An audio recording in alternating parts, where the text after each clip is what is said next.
Lorsque nous nous sommes unis, nous étions très centrés sur notre carrière dans le domaine des loisirs. Nous ne pensions pas à notre famille. De grandes choses arrivaient à Eric et Nancy Pierre. Ils venaient de se marier. Nancy était enceinte et ils avaient tous deux donné leur cœur au Seigneur. Mais un jour, tout changea, le jour où le bébé devait naître. Je me suis mise à saigner. Je suis allée dans la salle de bain et quelque chose s'est ouvert. Je me rappelle lorsque je suis allé à l'hôpital. Nancy était à l'étage et ma belle-mère est descendue pour me dire que Nancy avait perdu le bébé. Je suis monté, j'ai vu le bébé, puis j'ai commencé à remercier Jésus de m'avoir permis de le voir.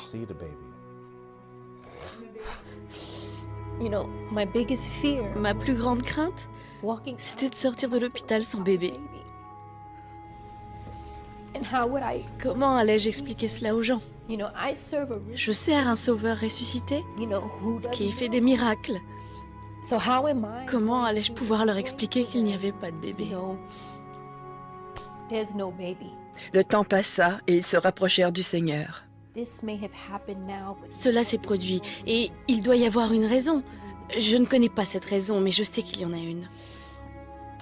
Nous avons ainsi commencé notre guérison et nous avons été soutenus par nos connaissances. Et rapidement, la vie a repris son cours normal. Dans les années qui suivirent, non seulement Dieu guérit leur cœur brisé, mais il les bénit avec d'autres enfants. Et plusieurs années plus tard, Nancy fut à nouveau enceinte de leur troisième enfant. Il devait être 5 heures du matin et j'ai senti une lourdeur à l'estomac. J'avais presque l'impression que lorsque je me retournais, mon estomac se retournait avec du retard. Depuis la fausse couche, nous savions que nous ne voulions pas prendre de risques.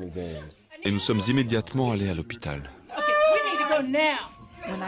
Lorsque j'ai entendu le médecin dire « Nous devons y aller maintenant », j'ai tout de suite dit au Seigneur « Seigneur, non, pas encore. S'il te plaît, Seigneur, je ne pourrai pas le supporter encore une fois. »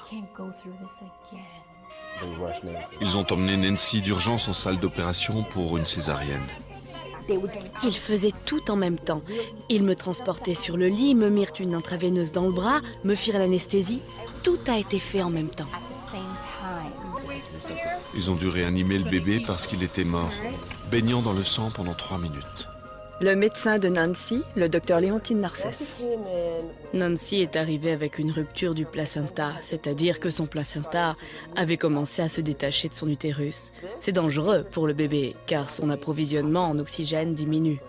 Cette condition est également dangereuse pour la mère. Le placenta détaché provoque une forte hémorragie qui finit par causer l'arrêt des organes vitaux. Elle avait un saignement interne. C'est là que c'est devenu vraiment grave, parce qu'ils ne savaient pas comment stopper cette hémorragie. Elle était dans un état critique, à 100% critique. J'ai eu l'impression que la vie quittait mon corps. J'ai vu mes doigts devenir bruns, sombres, comme si j'étais en train de mourir. Je savais que j'étais en train de mourir, mais j'étais tellement passive que je ne savais pas réagir ou répondre ou crier. Nancy? Je ne savais rien faire pendant tout ce temps et j'étais en train de mourir. J'avais besoin que Dieu intervienne rapidement. J'avais besoin de personnes qui savaient comment prier pour ouvrir les cieux. Avez-vous pensé que vous pouviez perdre votre femme? Nancy était dans le coma et bébé Pierre sous surveillance 24 heures sur 24. Tous deux étaient dans une situation critique. Y a-t-il eu un moment dans votre vie où vous n'avez pas fait confiance en Dieu, où vous avez dit « Seigneur, j'ai déjà vécu cela, je ne veux pas le vivre une nouvelle fois ». Je parlais à une amie au téléphone qui m'appelait tous les jours pour m'encourager et je lui ai dit « Il m'est difficile de faire confiance en Dieu dans cette situation parce que je ne sais pas ce qui va arriver. Comment lui faire confiance ?» Et elle a répondu « En lui confiant toute chose, ouvre-lui ton cœur. » Seigneur, j'ai besoin de paix, j'ai besoin de clarté d'esprit, j'ai besoin que tu me montres ce qui se passe. Je ne sais pas comment prier, mais je sais que je te loue. Est-ce que cela suffit, Seigneur? Que veux-tu d'autre? Est-ce que tu veux me briser? La famille et les amis prièrent jour et nuit pour Nancy et le bébé. Nous avons décidé de combattre par la prière. J'ai collé des versets bibliques partout, croyant que ces paroles de guérison allaient pénétrer sa chair. Son mari était là chaque soir, qui priait et lisait la Bible. La foi de cette famille était phénoménale. Quand est-ce que les choses se sont mises à bouger? Et quand avez-vous vu Dieu commencer à répondre à vos prières? Je me rendais à l'hôpital à pied. Il était tard, environ 21 heures. Et le Seigneur m'a rappelé un rêve que Nancy avait fait, dans lequel elle écrasait un hélicoptère à main nue. Qu'est-ce que ce rêve signifiait pour vous? Nancy pensait que Dieu lui donnait de la force, une force surnaturelle. Dès cet instant, j'ai su que Nancy allait s'en sortir.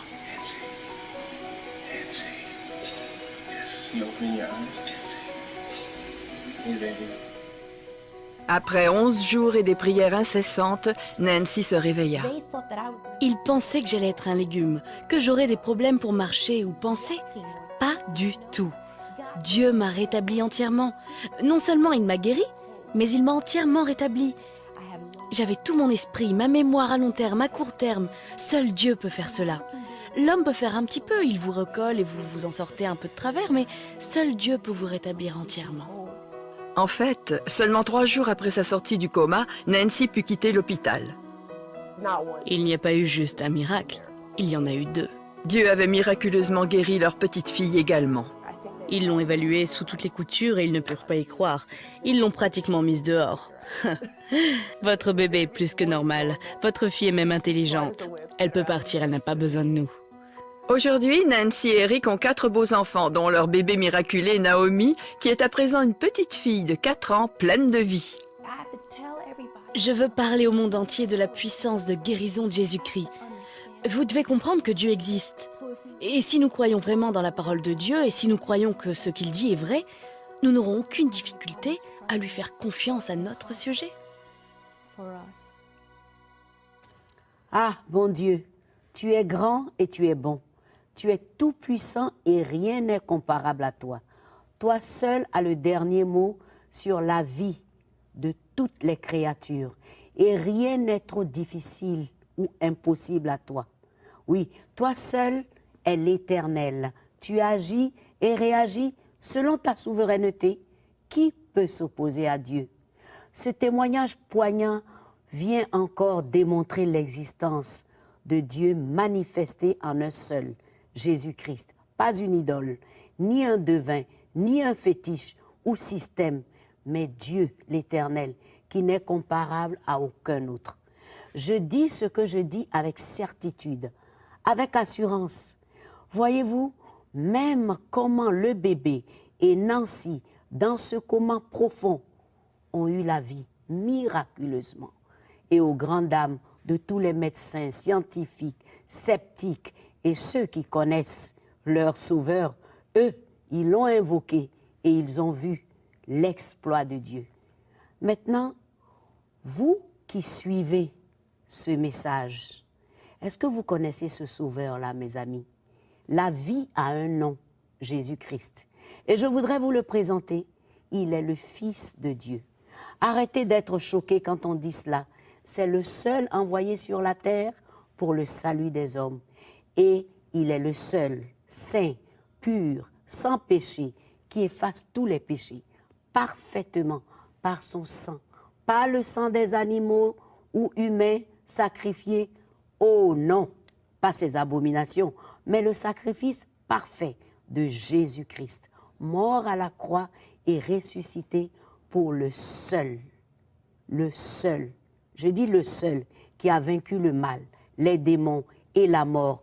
Même le temps me manque d'en dire plus. Alors ne restez plus spectateur ou indifférent. Donc mon ami, c'est le moment.